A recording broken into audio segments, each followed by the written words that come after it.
Om Swastiastu, Om Mano Badrah, Kratawayantu, Wiswata. Semoga pikiran yang baik datang dari segala penjuru. Baik, kembali lagi di channel Susastra Hindu. Pada kesempatan yang berbahagia ini, kami akan menyajikan video yang berjudul Yoga Asanas dalam Susastra Hindu. Nah, sebelum kita beranjak atau masuk ke materi, sebelum kita memaparkan materi, mari kita memanjatkan doa kehadapan Ida Sang Hyang Widi Wasa, karena atas asung kerta waranugraha nyalah kita dapat membuat video dan semoga dilancarkan semuanya. Nah, jadi kita awali dengan memanjatkan doa puja Maha Guru Mantra, kemudian kita akan memanjatkan doa sebagai seorang brahmacari sebelum belajar. Nah, jadi kita cakupkan tangan di depan dada, sikap pranamasana, sikap berdoa dalam yoga asanas, kemudian pejamkan mata secara perlahan. Kita akan panjatkan puja Maha Guru Mantra. Om. Om. Om.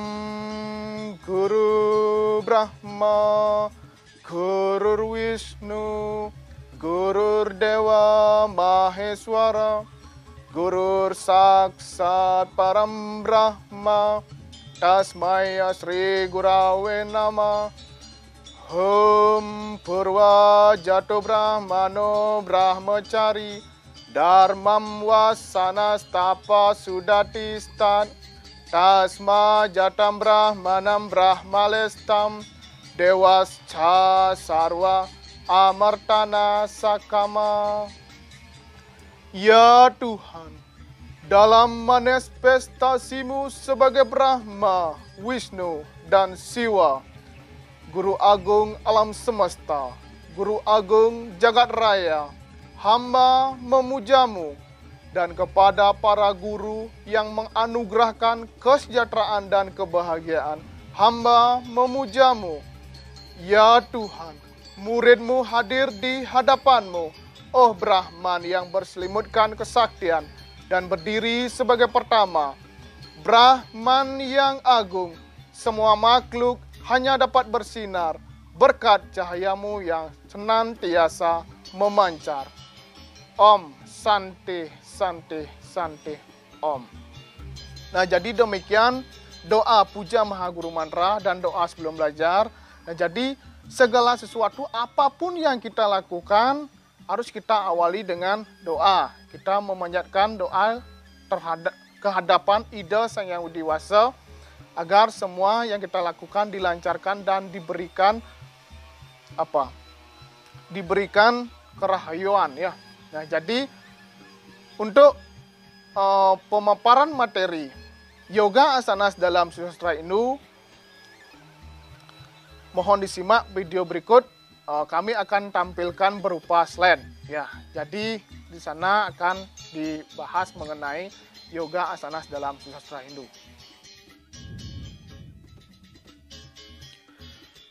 Oke, baiklah adik-adik, khususnya anak-anak kelas 11 yang mendapatkan pelajaran agama Hindu dan dimengerti.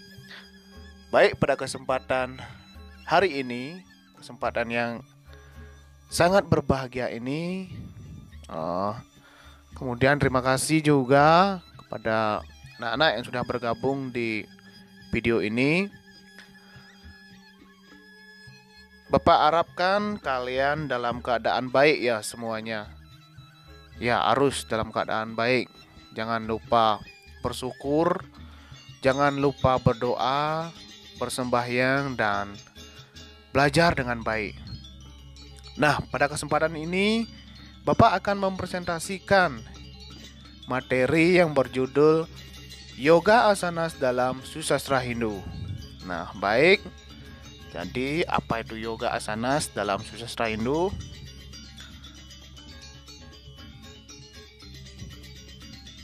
Kemudian Pengertian dan hakikat yoga asanas.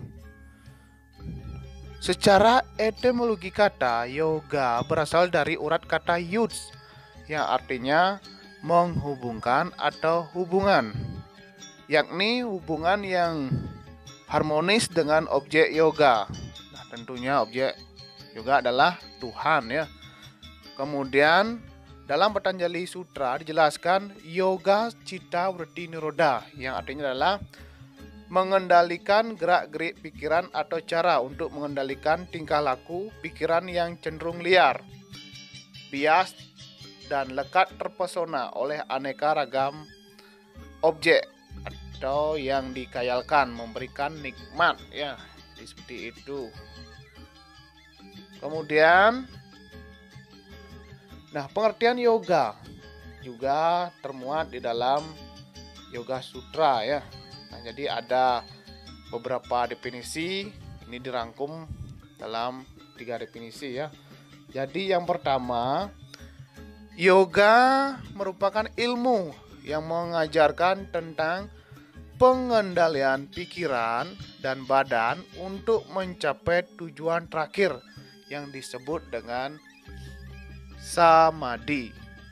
Kemudian definisi yang kedua mengenai pengertian yoga. Yoga merupakan pengendalian gelombang-gelombang pikiran dalam alam pikiran untuk dapat berhubungan dengan Ida Sang Hyang Widi Wasa. Kemudian yang ketiga, yoga merupakan sebagai proses penyatuan diri dengan Ida Sang Hyang Widi Wasa secara terus-menerus atau yoga citta vritti nirodha.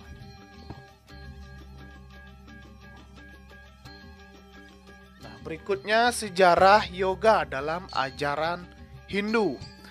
Nah, kitab yang berisikan tentang ajaran yoga untuk pertama kalinya adalah kitab Yoga Sutra karya Maharsi Patanjali. Nah, namun demikian dinyatakan bahwa unsur-unsur ajarannya sudah ada jauh sebelum itu. Nah, ajaran yoga sesungguhnya sudah ada jauh sebelum itu. Ajaran yoga sesungguhnya sudah terdapat di dalam kitab Sruti, Smriti. Nah, kemudian dalam Smriti ada Ityasa, kemudian Purana.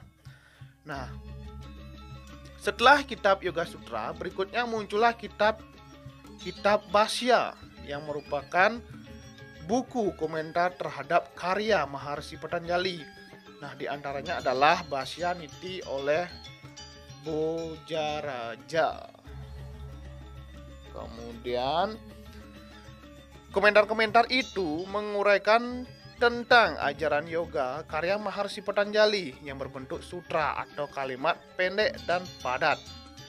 Sejak lebih dari 5.000 tahun yang lalu, yoga telah diketahui sebagai salah satu alternatif pengobatan melalui pernapasan.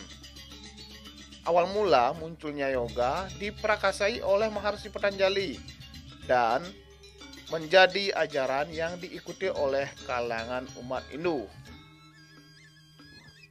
Nah, kemudian seluruh kitab Yoga Sutra karya Maharsi Patanjali dikelompokkan atas 4 pada atau bagian yang terdiri dari 194 sutra. Nah, adapun bagian-bagiannya adalah yang pertama Samadhipada.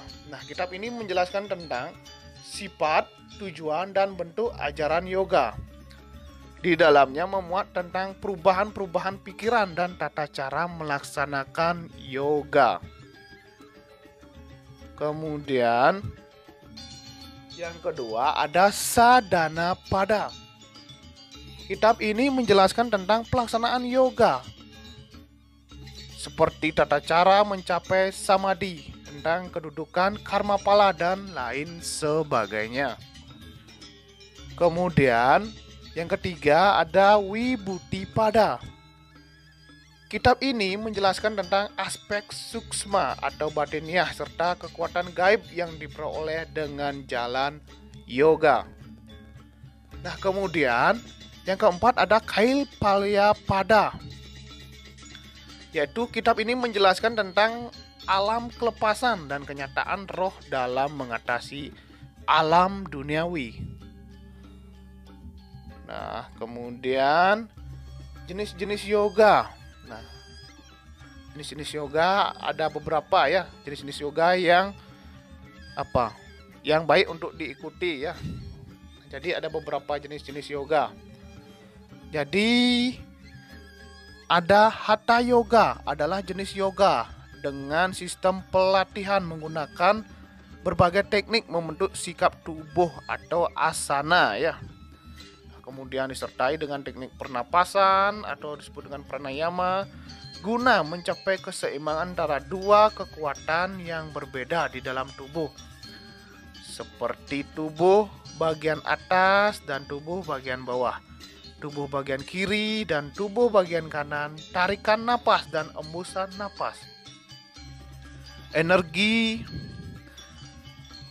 posisi dan energi negatif dan sebagainya. Nah, kemudian berikutnya ada mantra yoga. Adalah jenis yoga yang dilaksanakan dengan mengucapkan kalimat-kalimat suci melalui rasa kebaktian dan perhatian yang terkonsentrasi.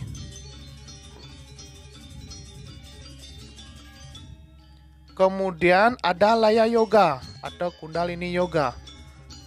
Adalah gerakan yoga yang dilakukan dengan tujuan menundukkan pembangkitan daya kreatif Kundalini yang mengandung kerahasiaan dan latihan-latihan mental dan jasmani.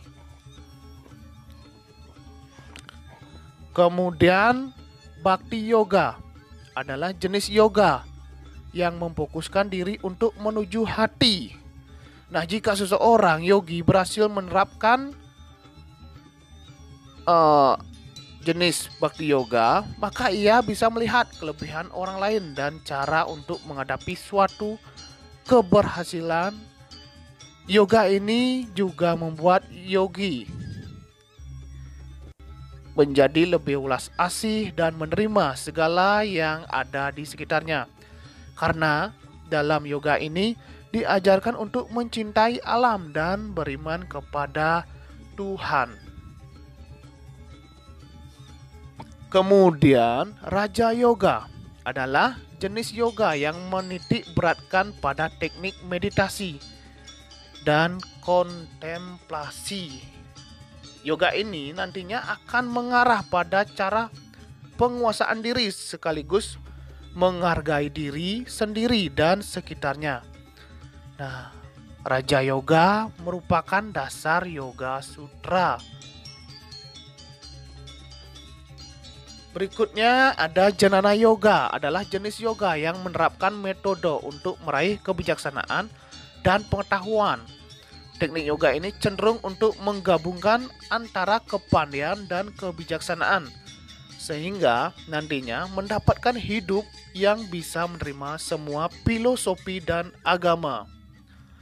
Kemudian Karma Yoga adalah jenis yoga yang mempercayai adanya reinkarnasi. Yoga ini akan membuat agar menjadi tidak egois, karena yakin bahwa perilaku saat ini akan berpengaruh pada kehidupan yang akan datang. Kemudian mengenal manfaat dan ajaran yoga asanas. Nah, jadi ada beberapa manfaat ya. Kurang lebihnya Bapak rangkum seperti di layar monitor ya. Nah, ada manfaatnya? Meningkatkan fungsi kerja kelenjar endokrin atau hormonal di dalam tubuh. Kemudian manfaat berikutnya meningkatkan sirkulasi darah ke seluruh sel tubuh dan otak. Kemudian manfaatnya membentuk postur tubuh yang lebih tegap serta otot yang lebih lentur dan kuat. Kemudian manfaatnya meningkatkan kapasitas paru-paru saat bernapas. Kemudian membuang racun dari dalam tubuh. Kemudian meremajakan sel tubuh dan memperlambat penuaan ya. Jadi itu beberapa manfaat ya. Bisa dilihat di layar monitor ya. Nah, jadi itu. Nah, kemudian meningkatkan rasa percaya diri dan kemampuan untuk berpikir positif ya. Jadi itu beberapa manfaat kita melaksanakan yoga asanas ya. Nah, renungkanlah sloka berikut. Nah, jadi bisa dibaca di layar monitor.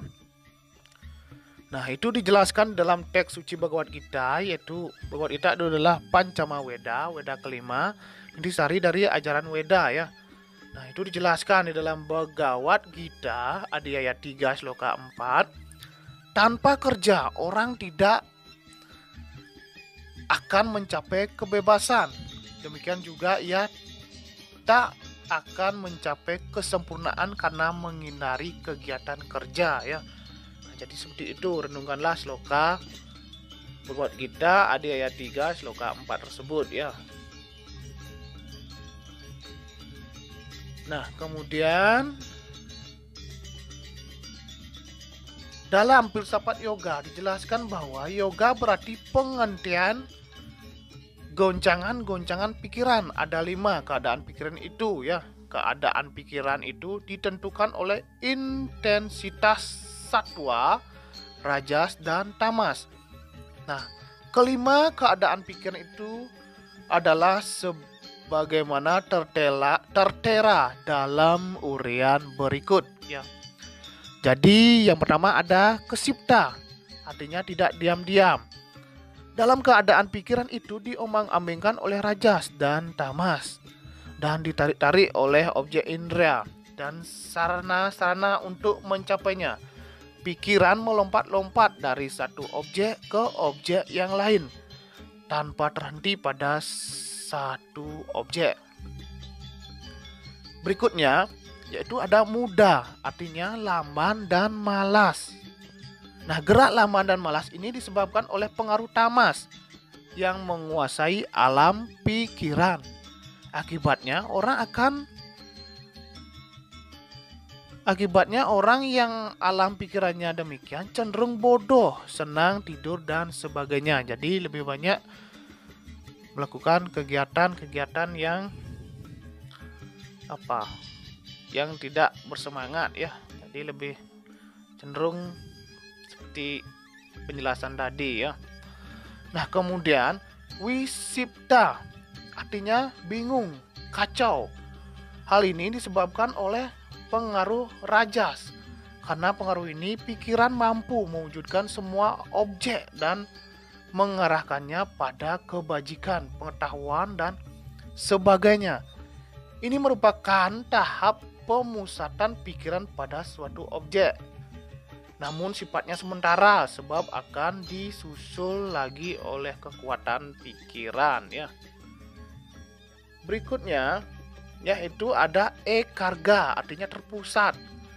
Di sini cita terhapus dari cemarnya rajas sehingga satwalah yang menguasai pikiran. Ini merupakan awal pemusatan pikiran pada suatu objek yang memungkinkan ia mengetahui alamnya yang sejati sebagai persiapan untuk menghentikan perubahan-perubahan pikiran. Nah, kemudian niruda artinya adalah terkendali. Dalam tahap ini berhentilah semua kegiatan pikiran, hanya ketenangan lah yang ada. Ekarga dan niruda merupakan persiapan dan bantuan untuk mencapai tujuan akhir yaitu kelepasan. Bila ekarga dapat berlangsung terus-menerus maka disebut samprajna yoga atau meditasi yang dalam yang padanya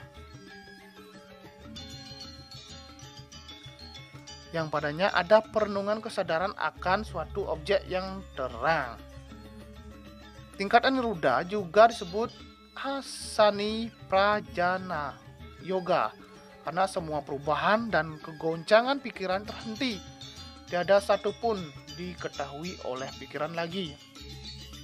Dalam keadaan demikian, tidak ada riak-riak gelombang kecil sekalipun dalam permukaan alam pikiran atau cinta itu inilah yang dinamakan oleh samadhi, dinamakan orang samadhi yoga. Nah, pembahasan kita yang terakhir yaitu mengenai Astanga Yoga. Astanga Yoga adalah 8 tahapan dalam melaksanakan yoga ya. Jadi, yama, pengendalian diri tingkat jasmani. Kemudian ada niyama, yaitu pengendalian diri tingkat rohani. Kemudian ada asana, yaitu sikap tubuh. Kemudian ada pranayama, latihan pernapasan. Kemudian pratihara, menarik semua indera ke dalam. Kemudian dharana, telah putuskan menyatu dengan Tuhan. Kemudian ada dhyana, mulai meditasi untuk menyatukan diri dengan Tuhan. Kemudian yang terakhir, samadhi, telah menyatu dengan Tuhan. Nah, baik, itu demikian presentasi mengenai yoga asanas dalam sastra Hindu. Untuk materi jenis-jenis yoga bisa dilihat di link deskripsi di bawah, yaitu bagaimana sih gerakan-gerakan hatha yoga. Nah, jadi jika kalian bingung, agar kita tidak mengetahui teorinya saja, yaitu kita juga mengetahui praktek melaksanakan hatha yoga, bisa disimak video di deskripsi bawah. Linknya sudah kami sediakan di bawah. Baik, sebelum video ini diakhiri, tentunya kita harus bersyukur dilahirkan sebagai manusia, karena dijelaskan di dalam Saras Samusaya sloka 4, yaitu dijelaskan Iom ioni prapya jagat dipate atmanam sakyate tratum karmabe suba laksanoni, yang artinya adalah dengan dilahirkan sebagai manusia sungguh-sungguh utama. Sebab dilahirkan sebagai manusia, kita dapat menyelamatkan diri dari sengsara. Sengsara yang disebabkan oleh hidup mati secara berulang-ulang kali. Nah, kemudian tentunya tujuan akhir dari agama Hindu adalah untuk mengantarkan umatnya agar mencapai moksa ya. Nah, dijelaskan di dalam Bhagavad Gita adi ayat 18 sloka 54, dijelaskan Brahma buta prasana atma na sucati na kan kuati sama sareu buteu mat bakti labat param, yang artinya adalah ia yang bersatu dengan Brahman, jiwanya tentram, tiada duka, tiada nafsu birahi, dan memandang semua makhluk sama, dan mencapai pengabdian yang tertinggi kepada Tuhan. Nah, jadi demikianlah video kita hari ini yang berjudul Yoga dalam Sastra Hindu dan Hano Wong Swasta Hayunulus, yang artinya adalah tidak ada manusia yang sempurna. Jika ada salah-salah kata, kami mohon maaf. Titiang sinab untuk paramo santi. Om Santi Santi Santi Om.